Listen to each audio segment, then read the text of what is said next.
स्वागत है आपका इस क्लास में।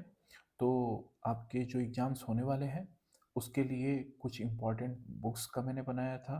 अभी ये जो है इम्पोर्टेंट कथन का हमने बनाया है लेक्चर, ताकि कई बार पॉलिटिकल साइंस में स्टेटमेंट्स के बारे में क्वेश्चंस पूछ लिए जाते हैं कि यह स्टेटमेंट किसके द्वारा दिया गया है।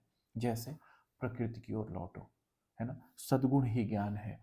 ठीक, ये सब चीज़ें जो हैं, ऐसे बुक्स बहुत ज़्यादा इंपॉर्टेंट होती हैं, मतलब ऐसे कथन बहुत ज़्यादा इंपॉर्टेंट होते हैं, पूछ लिए जाते हैं।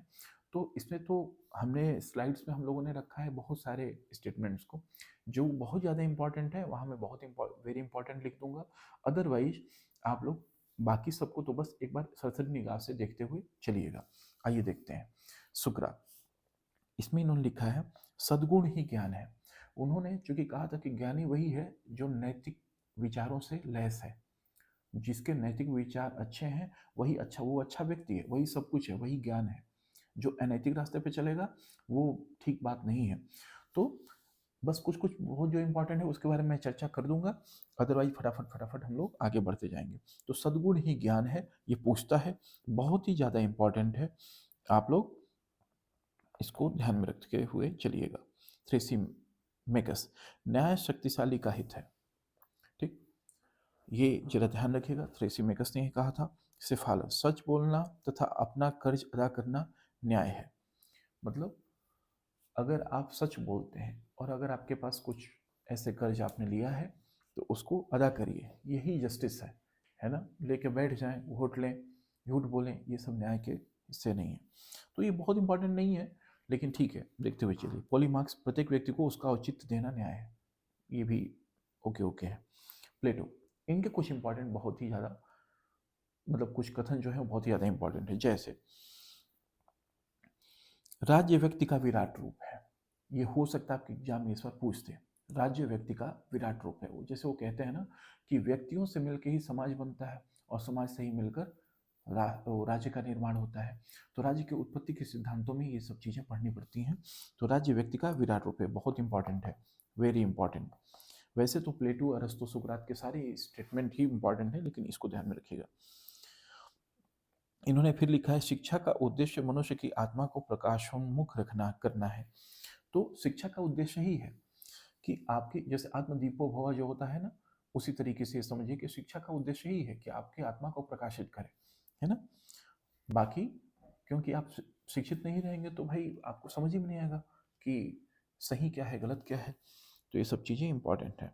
प्लेटो के और क्या कहते हैं भाई, राज्य भोग एक चट्टान से नहीं बल्कि उस उसमें निवास करने वाले व्यक्तियों के चरित्र से उत्पन्न होता है। इसका मतलब कि राष्ट्र जो है वो निर्जीव टाइप का नहीं है। उसमें जैसे व्यक्ति रहेंगे उन व्यक्तियों के ही हिसाब से राष्ट्र बनेगा। जैसे आप देखिए, कहा जाता है कि नेपाल नेपाल में जैसे थापा या गुरखा रहते हैं, बहुत ही बहादुर होते हैं। तो एक उसकी छाप है ना कि बहुत ही बहादुर हैं, इस तरीके से। अब जैसे मान लीजिए कि पाकिस्तान अब आए दिन कोई भी चलता फिरता अपने शरीर पे बांध के अपने आप को फोड़ लेता है ना। तो आपके दिमाग में पाकिस्तान के प्रति क्या इमेज जाएगी कि वहाँ पे ऐसे ही लोग हैं, तो उसी तरह से तो राष्ट्र बनता है, जैसे लोग वैसे राष्ट्र। ठीक, तो ये याद रखिएगा, किसने कहा था, प्लेटो ने। आत्मा के लिए संगीत और शरीर के लिए व्यायाम आवश्यक है, ये भी बहुत इनका इंपॉर्टेंट कथन है ना। जैसे आजकल तो मॉडर्न डेज में ना कुछ कॉन्सेप्ट भी चलने लगा है कि म्यूजिक थेरेपी का। जैसे न्यूयॉर्क वगैरह में इस पर टेस्टिंग भी हुई थी कि अगर आप बहुत ज़्यादा परेशान है किसी चीज़ों को से, तो अलग अलग फ्रीक्वेंसीज की म्यूजिक सुनाए जाते थे, उनकी बहुत सारी चीज़ें ठीक हो जाती थी, है ना।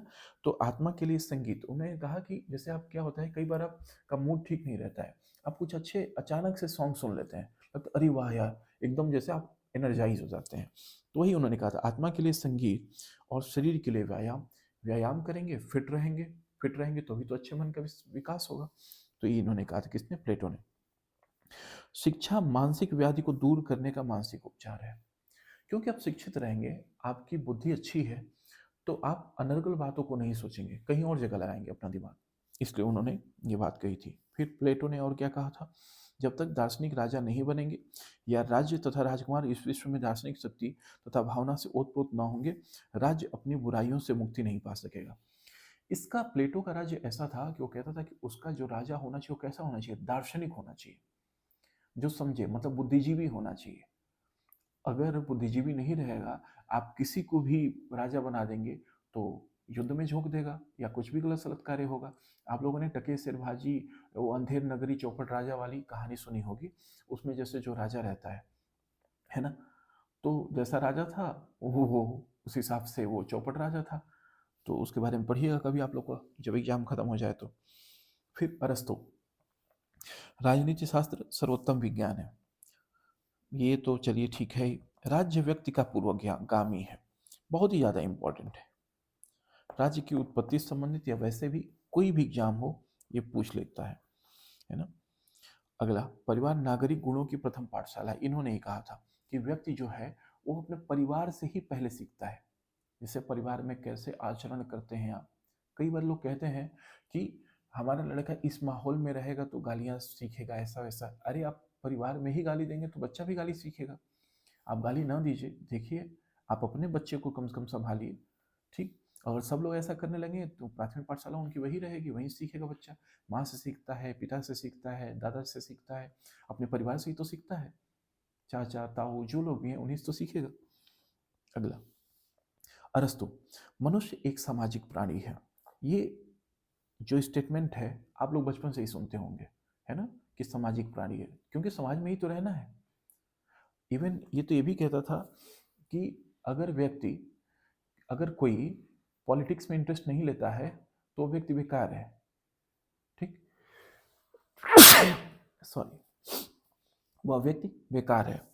ठीक, तो मतलब पॉलिटिक्स उसकी जिम्मेदारी है, उसको लेना ही चाहिए। उसके राज्य में क्या हो रहा है, क्या अच्छाइयाँ क्या बुराइयाँ हैं, ये व्यक्ति को जानना चाहिए, उसमें इंटरेस्ट लेना चाहिए। ये अरस्तु कहता था। उसके अलावा कहता था कि जो व्यक्ति अगर ऐसा नहीं करते हैं वो जानवर है। ठीक, तो पॉलिटिक्स में इंटरेस्ट लेना चाहिए कि क्या हो रहा है क्या नहीं हो रहा है, उसको ये पता ही होना चाहिए। अगला, राज्य परिवारों तथा ग्रामों का संगठन है। भाई ग्राम कैसे बने होंगे, परिवारों से ही तो बने होंगे। और ऐसे ग्राम मिलकर क्या बने होंगे, ऐसे बड़े राज्य। क्योंकि उस समय राज्य छोटे छोटे होते थे।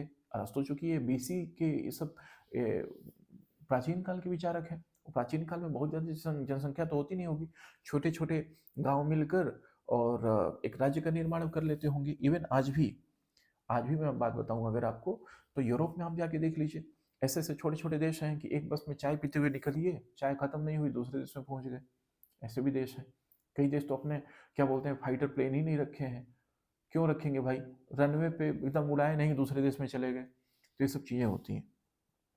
विधि सब प्रकार के दोषों से मुक्त विवेक है। ठीक है, इसको देख के चले जाइएगा। अब देखिए, अभी जिस कथन की मैं जिक्र कर रहा था, समाज के बाहर रहने वाला व्यक्ति या तो देवता है या पशु, या तो एकदम ही बाहर हो गया, चला गया कहीं पहाड़ों वहाड़ों में, एकदम पूजा पाठ ऐसे योग पद्धति से जुड़ गया, देवता टाइप का हो गया। और नहीं तो समाज में क्या हो रहा है क्या नहीं हो रहा है उसको कुछ पता ही नहीं है, तो किस तरीके से है, वह पशु के समान है। अगला, ऑगस्टीन, जिन राज्यों में न्याय नहीं रह जाता वो डाकुओं के झुंड मात्र कहे जाते हैं। किसने कहा था, ये ऑगस्टीन ने कहा था कि राज्य में न्याय नहीं रह जाता, अगर न्याय नहीं रहेगा तो डाकुओं के झुंड मात्र ही तो कहे जाते हैं। अब खुद देख लीजिए, जैसे आप लोग कहीं जाते हैं, कई बार किसी लफड़े में कोई फंस गया तो तुरंत पुलिस के पास जाते हैं या किसी ऐसे जान पहचान के पास कि जो थोड़ा ज़्यादा दबंग हो, आपकी बात ठीक करवा दे, मेडिएशन कर दे, ताकि बात सब समझ सलट जाए। क्यों, क्योंकि उनको पता है न्यायिक प्रक्रिया के थ्रू जाएंगे तो लेट होगा, है ना, इसलिए व्यक्ति शॉर्टकट अपनाता है। तो वही होगा, डाकू ही तो बचेंगे। ऐसे ही जेम्स प्रथम, ठीक, इन्होंने क्या कहता, राजा तथा ईश्वर में इतनी अधिक समानता है कि यह कहना उचित है कि राजा ही ईश्वर है। ये दैवी सिद्धांतों के प्रबल समर्थक थे, है ना। उसमें इन्होंने राज्य के उत्पत्ति के दैवी सिद्धांतों के समर्थक थे, उन्होंने इसमें कहा था राजा ही ईश्वर है। इस तरह से मैकियावेली, इनके कथन भी इंपॉर्टेंट है, बहुत ज़्यादा पढ़ के जाइए। राजा को शेर के समान सूर तथा लोमड़ी की भांति चतुर होना चाहिए। मतलब बहुत ही ज़्यादा ज़्यादा शरीर के निर्माण मतलब इस तरीके से होना चाहिए कि उसके पास शक्ति बहुत ज़्यादा होनी चाहिए, और दिमाग दिमाग भी उसका ऐसे ही चतुर होना चाहिए, क्या होना है, कौन अच्छा है, कौन खराब है, क्या करूँगा तो ठीक होगा, क्या करूँगा तो खराब होगा, यह सब उसको पता होना चाहिए। ऐसे ही व्यक्ति अपने पिता की मृत्यु को भूल सकता है, किंतु पैतृक संपत्ति को नहीं भूल सकता। ये बहुत ही प्रैक्टिकल बात अधिकतर कही है मैकियावेली ने, बहुत सारे लोग ऐसे हैं, है ना? तो ये बताया है उसने। बोधा एक ऐसे ही थे विचारक। उन्होंने कहा था, राज्य परिवारों और उसकी मानव संपत्ति का ऐसा समूह है जो सर्वोच्च शक्ति और विवेक द्वारा शासित होता है। एक बार देख लीजिएगा, इंपॉर्टेंट है। अगला, प्रभुसत्ता नागरिकों और शास्त्रों के ऊपर ऐसी शक्ति है जिस पर कानून का कोई बंधन नहीं होता। मतलब ये सोवरेनिटी की बात कर रहा है, नागरिकों और शास्त्रों के ऊपर ऐसा पावर होता है, इसके ऊपर कोई कानून का कोई बंधन नहीं है। किसने कहा था? बोधा ने। ऐसे ही हॉब्स हैं, मैं और भय दोनों जुड़वा भाई हैं। ठीक, मतलब जब ये पैदा हुआ था ना हॉब्स, तो बहुत ही मतलब सिचुएशन बहुत ही कॉम्प्लेक्स थी वहाँ की। ठीक, तो ये कहा था कि डर, मतलब उसमें पूरा डर का माहौल था। हाँ, तो ये कहा कि जब मैं पैदा हुआ तो मैं और जो वो डर दोनों जुड़वा भाई के जैसे हैं, मेरे साथ ही डर पैदा हुआ, है ना? बहुत ज़्यादा अनसर्टेनिटी थी उस समय। ऐसे ही प्राकृतिक अवस्था में मनुष्य का जीवन एकांकी, दीनहीन, घृणित, पाश्विक और क्षणभंगुर था। जैसे वो बताता है कि जब नेचुरल एकदम व्यक्ति प्रकृति पर ही निर्भर रहता था तो उसका जीवन कैसा था? एकांकी, अकेले घूम रहा है, दीनहीन, घृणित, पाश्विक और क्षणभंगुर। पाश्विक मतलब अभी खाना बाद का छोड़ देना, क्या होगा नहीं पता, पहले अपने को देखना, अपने बच्चे को क्या खाएगा पिएगा उसके बाद छोड़ दो, पहले अपने खाओ पियो मस्त रहो, इस टाइप वाला था, है ना? अपने खाने के लिए हो सकता है कि सामने वाले से लड़ाई करनी पड़े तो उसको मार भी देते थे। यही तो है पाशविक प्रवृत्ति। अगला, प्राकृतिक विधियां बुद्धिमत्ता की विधियां हैं, छोड़ भी देंगे तो कोई बात नहीं। अगला, ये कानून संप्रभु का आदेश है, ये भी इंपॉर्टेंट है, ध्यान रखिएगा। अगला, लॉक, जॉन लॉक। ये कौन थे? प्राकृतिक, क्या कहा इन्होंने? प्राकृतिक अवस्था शांति, सद्भावना, पारस्परिक सहयोग तथा सुरक्षा की अवस्था थी। ये हॉब्स के ठीक थोड़ा सा उल्टे हो गए। कहा था कि प्राकृतिक अवस्था में शांति थी, लोग मस्त खाते थे, घूमते थे, फ्रीडम था, कोई चिंता नहीं थी, भविष्य की चिंता नहीं, कल की चिंता नहीं, क्या कर दिए, क्या खराब हो गया, क्या अच्छा हो गया, इन सब की कोई चिंता ही नहीं। क्योंकि कुछ एक्चुअली था क्या, उस समय कुछ स्टोर करने को नहीं था ना कि हम रखेंगे, संपत्ति के संचित करने की अवधारणा नहीं थी, तो इसलिए उन्होंने यह कहा। अगला, जीवन स्वतंत्रता और संपत्ति के अधिकार प्राकृतिक अधिकार है। जीवन स्वतंत्रता और संपत्ति के अधिकार प्राकृतिक अधिकार है, उन्होंने कहा था। किसने? ये भी लॉक ने कहा था। प्राकृतिक कानून नैतिकता के ये नियम हैं जो मनुष्य की अंतरात्मा पर अंकित होते हैं, कोई बहुत ज़्यादा इंपॉर्टेंट नहीं है। लॉक, जहाँ कोई कानून नहीं है वहाँ कोई स्वतंत्रता नहीं है, ये बहुत इंपॉर्टेंट है। ठीक, अगला, रूसो। इनके तो कुछ स्टेटमेंट हर बार एग्जाम में पूछा था, जैसे मनुष्य स्वतंत्र पैदा होता है परंतु सर्वत्र बेड़ियों में जकड़ा होता है। अभी अगर इम्पोर्टेंट तो मतलब बहुत ही ज़्यादा डिस्कस करेंगे तो बहुत ज़्यादा लंबा हो जाएगा लेक्चर, इसलिए मैं फटाफट चल रहा हूँ। ये बहुत ही ज़्यादा इम्पॉर्टेंट है, ध्यान में रखिएगा। इन्होंने कहा था, go back to the nature, go back to the nature, प्रकृति की ओर लौटो। इन्होंने कहा था, प्रकृति अवस्था में मनुष्य समान आत्मनिर्भर तथा संतुष्ट था, बहुत ही ज़्यादा सेटिस्फाइंग नेचर था उसका। अगला, रूसो। व्यक्ति राज्य में उतना ही स्वतंत्र है जितना प्राकृतिक अवस्था में था, ये मत नहीं भी याद करके जाएंगे तो भी चल जाएगा। जो सामान्य हित का अनुपालन नहीं करता उस स्वतंत्र होने के लिए विवश किया जाएगा। सामान्य हित का, सामान्य इच्छा का सिद्धांत अगर कहीं पे भी स्टेटमेंट में आ जाए तो रूसो मार के चले आइएगा, सही हो जाएगा। कला और विज्ञान के विकास ने मानव को खराब कर दिया।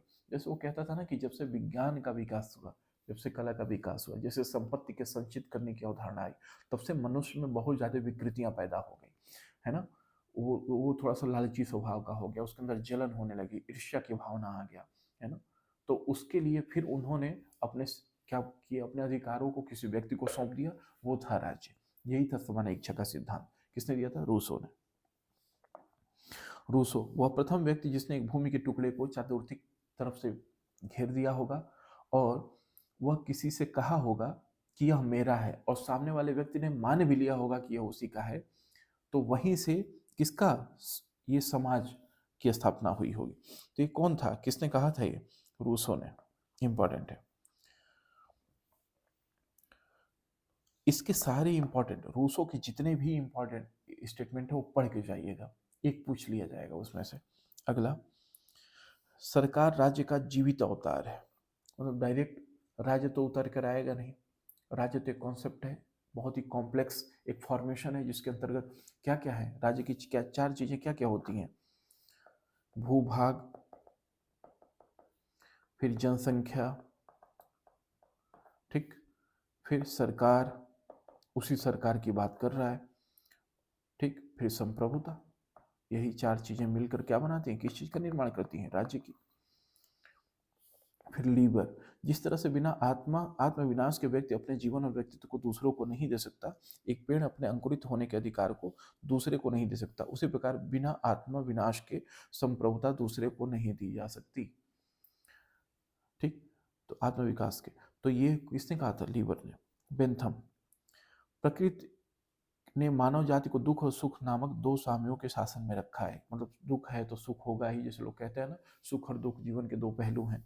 उसी टाइप की विचारधारा किसने दी, बेंथम। इन्होंने ही उपयोगितावादी विचारधारा का नींव रखा था। प्रत्येक व्यक्ति गिना जाए, कोई भी एक से अधिक न गिना जाए, है ना। अगला, पुष्पिन खेलना उतना ही अच्छा है जितना कविता पढ़ना, ये सब इंपॉर्टेंट नहीं है। अगला, मिल, अपने ऊपर अपने शरीर मन पर व्यक्ति संप्रभु है। अपने लिए तो मन, भाई हमको क्या करना है हमें नहीं करना है, ये हम तो तय कर ही सकते हैं ना अपने मन से, कि हमें किस स्वभाव का होना है, किस स्वभाव का नहीं होना है। इसी ने कहा था, मिलने, व्यक्ति के स्व संबंधी कार्य में राज्य को हस्तक्षेप नहीं करना चाहिए, मतलब फ्रीडम देना चाहिए, इंपॉर्टेंट है। ठीक, इस तरह से मिल ने क्या कहा था, स्वतंत्रता बंधनों का अभाव है। मतलब जहां बंधन नहीं है वहीं तो स्वतंत्रता है। अब अगर आप कहीं पर भी देखें, अपने परिवार में देख लें, खुद को देख लें, तो जहां पर आपको बंधन मिलेगा वहां स्वतंत्रता नहीं है। कहाँ जा रहे हो, किससे बात कर रहे हो, ये स्वतंत्रता नहीं है, फ्रीडम नहीं है, है ना। क्या पहनोगे, क्या खाओगे, किससे मिलना है, किससे नहीं मिलना है, शादी किससे करनी, ये सब चीजें जो है स्वतंत्रता का अभाव है। स्वतंत्रता तो वहां है कि जहां पर आप एकदम फ्री हैं। ये कौन बोल रहा है, मिल बोल रहा है, मैं नहीं। तो स्वतंत्रता बंधनों का अभाव है। अगला, कांट, ये भी इंपॉर्टेंट है भाई साहब। राज्य सर्वशक्तिमान, दोष शून्य तथा ईश्वरीय है। मतलब ये कांट जो है, ये राज्य को बहुत ही ज्यादा शक्ति देता है। ठीक, तो याद रखिएगा। हीगल, राज्य पृथ्वी पर ईश्वर का अवतरण है। मतलब दैवी सिद्धांतों की व्याख्या की बात कर रहा है ना। राज्य पृथ्वी पर ईश्वर का ही रूप है एक तरह से। राज्य मानव लक्ष्य की सर्वोत्तम अभिव्यक्ति है, ये भी इंपॉर्टेंट है। हीगल बहुत इंपॉर्टेंट है, याद रख के जाइएगा इसको। विवेक ही वास्तविक है और वास्तविक ही बौद्धिक। ये सब समझने लगेंगे तो बहुत समय जाएगा, पढ़ लीजिएगा इसको। फिर ग्रीन, संकल्प न की शक्ति राज्य का आधार है। संकल्प मतलब इस राज्य के शक्ति के सिद्धांत के ठीक अपोजिट विचारधारा, उनके ये आलोचक थे, है कौन, ग्रीन साहब। तो ठीक है, इसमें बहुत ज़्यादा इंपॉर्टेंट मार्क्स के थोड़े स्टेटमेंट देख लीजिए। इसमें एक स्टेटमेंट है, मैंने हीगल के दर्शन को सिर के बल खड़ा पाया और उसे पैरों के बल खड़ा कर दिया। किसने कहा था, मार्क्स ने कहा था। अब इन्होंने, मार्क्स ने राज्य की उत्पत्ति के बारे में कहा था कि राज्य की उत्पत्ति तब हुई थी, मार्क्स पढ़ने पे मैं बता ही दूंगा। राज्य की उत्पत्ति बस ये हुई थी ताकि जो धनी वर्ग हैं उनके हितों को सुरक्षित किया जाए, है ना। तो उसके बारे में ये बात है। मार्क्स, अब तक के समाज का इतिहास वर्ग संघर्ष हो, जहां पर भी वर्ग संघर्ष की बात आ जाए और ऑप्शन में यदि मार्क्स रहे तो मार्क्स मार दीजिएगा। ठीक, मार्क्स रहे, और अगर एंगल्स रहे तो उसका भी मार। हालांकि वर्ग संघर्ष की अवधारणा किसने दी थी, ये मार्क्स नहीं दिया था। विश्व के मजदूरों एक हो जाओ, तुम्हारे पास बेड़ियों के अतिरिक्त खोने के लिए कुछ भी नहीं है और जीतने के लिए सारा संसार। उस सारे दुनिया के मजदूरों की बात करता था, है ना। मतलब वो देश केवल एक देश की बाउंड्री के लिए बात नहीं करता, कहता कि जहां पर भी दुनिया में तुम मजदूर हो, तुम्हारी एक ही दुर्दशा है, तुम्हारा शोषण किया जा रहा है। किसके द्वारा, पूंजीपति वर्ग के द्वारा, है ना। तो ये कौन कहता था, मार्क्स। ये बहुत ही ज्यादा इंपॉर्टेंट है मार्क्स के कथन, तो देख के जाइएगा। मार्क्स, रूसो, अरस्तु, प्लेटो। मार्क्स, अतिरिक्त मूल्य का सिद्धांत की बात आ जाए तो ये भी मार्क्स का ही है। इसको मैं मार्क्सवाद में मैं कवर कर दूंगा, एंजल्स, इन्हीं का एक अनुयायी और इनका साथी था। ये कहा था राज्य अंततः मुरझा जाएगा, मतलब राज्य विहीन समाज होगा, जहां पर राज्य जो सुपर पावर है वो नहीं होगा। ठीक है। ऐसे ही अगला, राजनीतिक शक्ति आर्थिक शक्ति की सेविका है, मत पढ़िएगा। पूंजीवादी राज्य श्रमिकों के विद्रोह के विरुद्ध प्रहरी की भांति खड़ा है, छोड़ दीजिए कोई बात नहीं। लेनिन, लेनिन भी एक तरीके से मार्क्सवाद पर चला। लेनिन, स्टालिन, ये लोग मार्क्सवाद के ही राह पर चले। तो उसमें देखिए, साम्राज्यवाद पूंजीवाद की सर्वोत्तम अवस्था है, मतलब पूंजीवादी होते हुए फिर आप साम्राज्यवादी हो जाएंगे। वो किसने कहा था? लेनिन ने। ये रूसों में ये लोग थे, लेनिन, स्टालिन, ये लोग रूसों में थे। 1917 में जब रूस की क्रांति हुई थी, उसके बाद लेनिन आया, फिर स्टालिन आया। फिर राज्य धनवान वर्ग के हाथ की कठपुतली है, वह सर्वहित या जन कल्याण का साधन नहीं हो सकता, मतलब उसके हिसाब से राज्य सर्वहित, सबका हित नहीं चाहता। ये कहा था राज्य जो है वो अधिकांश भाग पर शासन करने वाले पूंजीपतियों के हाथों में शोषण का साधन है, बस इतना। इस तरह से ट्रॉटस्की भी एक थे, एक दल की तानाशाही मजदूर वर्ग की तानाशाही नहीं है, बल्कि मजदूर वर्ग पर तानाशाही है। देख लीजिएगा एक बार। स्पेंसर, राज्य पारस्परिक भरोसे के लिए एक ज्वाइंट स्टॉक कंपनी है, छोड़ दीजिएगा इसको, बहुत ज़्यादा इंपॉर्टेंट कथन नहीं है। लास्की ने क्या कहा था? चूंकि समाज का स्वरूप संघात्मक है, अतः सत्ता भी संघात्मक होनी चाहिए। ये फेडरलिज्म के थोड़े समर्थक थे, उसके बारे में इन्होंने लिखा था। तो ऐसा है कि इनके सारे इंपॉर्टेंट नहीं है, बट फिर भी देख लीजिएगा। जैसे चौथा कथन, मुझे केक खाने का कोई अधिकार नहीं है यदि मेरे पड़ोसी की को रोटी भी प्राप्त ना हो, मतलब ये कहता था कि मैं खूब अच्छा खाऊं और मेरा पड़ोसी कुछ भी ना खाए, तो ये ठीक बात नहीं है, उसके पास भी तो कुछ होना चाहिए, है ना? ये उसकी बात करता है।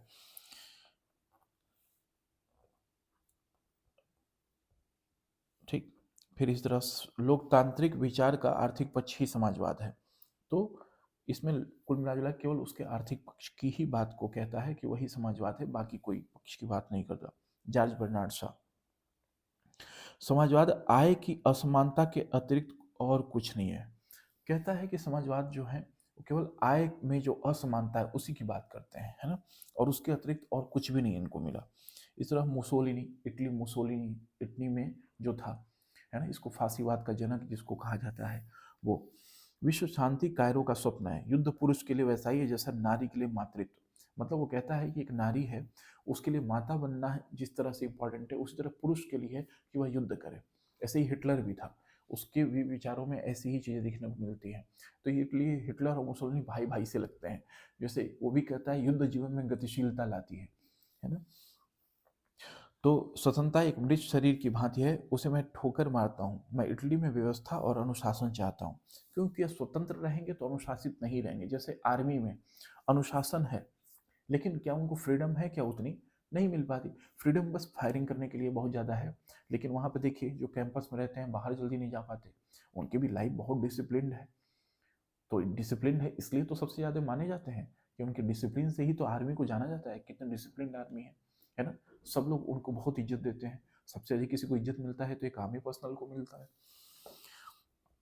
अगला, मुसोलिनी, साम्राज्यवाद जीवन का नित्य और अडिग नियम है। ये साम्राज्यवाद की ही बात करते हैं। अगला, गार्नर, वही जिन्होंने राज्य की परिभाषा दी, है ना, राज्य की परिभाषा दी, और राज्य के उत्पत्ति के विकासवादी सिद्धांत के ये भी समर्थकों में रहे। राज्य न तो भगवान की सृष्टि है, न उच्च भौतिक शक्ति के परिणाम है, न परिपाटी और न ही परिवार मत। इनका कहने का मतलब ये था, राज्य जो है वो धीरे धीरे अपने आप ही रूप लिया, है ना? राज्य ना ही दैवी शक्ति का प्रमाण है, ना ही किसी परिवार के द्वारा बना है, ना ही समाज के द्वारा बना है, ये अपने आप ही धीरे धीरे हो गया। ओपेनहाइमर शक्ति के सिद्धांत के प्रतिपादक थे। राज्य एक वर्ग द्वारा दूसरे वर्ग पर प्रबल बनाए रखने की संख्या है ना? कि एक वर्ग, एक जो पावरफुल वर्ग है वो दूसरे पर किस तरीके से अपना चला ले, अपना हुक्म, और उसको अपना अनुयायी बना ले, वही ये सब ओपेनहाइमर कहते थे। जेफरसन, ईश्वर जिसने हमें जन्म दिया उसी ने स्वतंत्रता भी प्रदान की। कहते थे कि ईश्वर के पास से ही हम लोग आए, जो इसने हमें जन्म दिया, उन्होंने ही हमें स्वतंत्रता प्रदान किया है।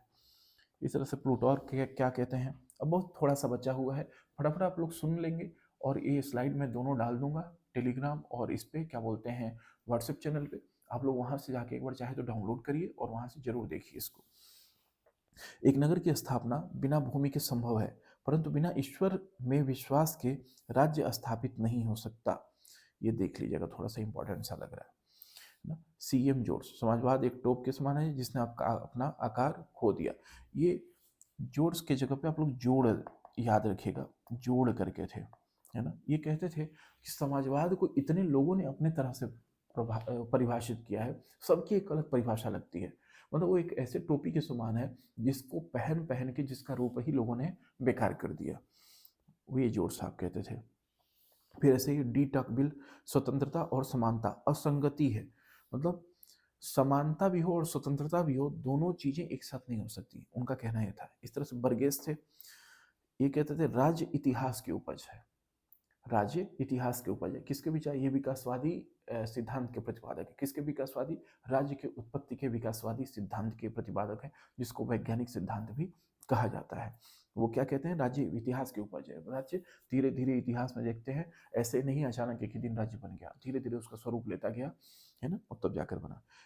फिर मैकाइवर, स्वजन समूह समाज को जन्म देता है और समाज आगे चलकर राज्य को जन्म देता है। मैकाइवर क्या कहते हैं कि अपने लोग जो मिलके, जो एक परिवार में लोग हैं ना, इनसे ऐसे कई परिवारों को मिलकर समाज बनता है, और ऐसे बहुत सारे समाज को मिलकर क्या बनता है? एक राज्य, एक रूप लेता है।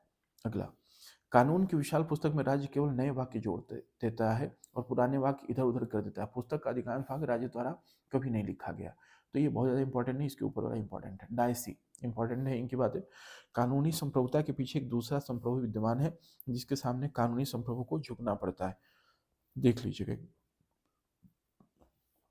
फिर कोल साहब एक थे, उन्होंने लिखा राजनीतिक स्वतंत्रता आर्थिक समानता के बिना कपोल कल्पना है। जैसे अगर आर्थिक फ्रीडम, इकोनॉमिकल फ्रीडम नहीं होगा तो पॉलिटिकल फ्रीडम भी नहीं मिलेगा। मतलब कमाने धमाने इन सब का पूरा फ्रीडम है, कुछ भी करने की स्वतंत्रता है, तभी आप स्वतंत्र हैं। ठीक। फिर गिलक्राइस्ट, सार्वभौमिक वयस्क मताधिकार वास्तव में सार्वभौमिक नहीं है। ये किसने कहा था? गिलक्राइस्ट। फिर बाकर, इन्होंने क्या कहा था? जिस प्रकार बदसूरती का न होना खूबसूरती नहीं है, ठीक, उसी प्रकार बंधनों का अभाव भी स्वतंत्रता नहीं है। थोड़ा सा इसको देख लीजिएगा, बारकर की स्टेटमेंट। मैकेंजी ने क्या कहा था? स्वतंत्रता प्रतिबंधों का अभाव नहीं वरन अनुचित प्रतिबंधों के स्थान पर उचित प्रतिबंधों की व्यवस्था है। बहुत ज़्यादा इंपॉर्टेंट नहीं है। एलेक्जेंडर पोप, थोड़ा सा देख लीजिएगा इनका कथन। सरकार के स्वरूप को लेकर मूर्ख भी बात करते हैं, जो सुशासन करती है वही सरकार सर्वोत्तम है। मतलब ये किसके समर्थक थे? इस तरीके के कि सरकार के पास पावर ज़्यादा होना चाहिए, वो तय करेगी क्या होना चाहिए क्या नहीं, कैसे सुशासन लाना चाहिए। तो ये थे आपकी इंपॉर्टेंट चीज़ें। इसमें जो जो इंपॉर्टेंट है आप लोग विशेष करके ध्यान रखिएगा। अरस्तु, सुकरात, है ना, गार्नर, प्लेटो, रूसो, है ना, इनके बारे में मैकाइवर, इनके स्टेटमेंट्स को बहुत अच्छे से पढ़ के जाए। ओपेनहाइमर, इनके स्टेटमेंट्स को बहुत अच्छे से पढ़ के जाइएगा। ये पूछा जा सकता है 7-8 जो बहुत ही ज़्यादा जरूरी वाले हैं। उसके बाद से बाकी हल्का सा एक बार देख के चले जाइएगा, सरसरी निगाह से आ जाएगा तो हो ही जाएगा। ठीक। और अगर आप लोग क्लास करते होंगे तो आपके लिए तो और आसानी होगी। जैसे अगर जो मैंने बताया हो या कहीं पर भी अगर आप लोग क्लास करते हैं तो बहुत आसानी से ये सब क्वेश्चन आपके कन्वर्ट हो जाएंगे। तो ठीक है, इस तरीके से हम लोग चलते हैं, है ना। अब अगले लेक्चर में हम लोग मिलेंगे। तो आज के लिए इतना ही। Thank you so much.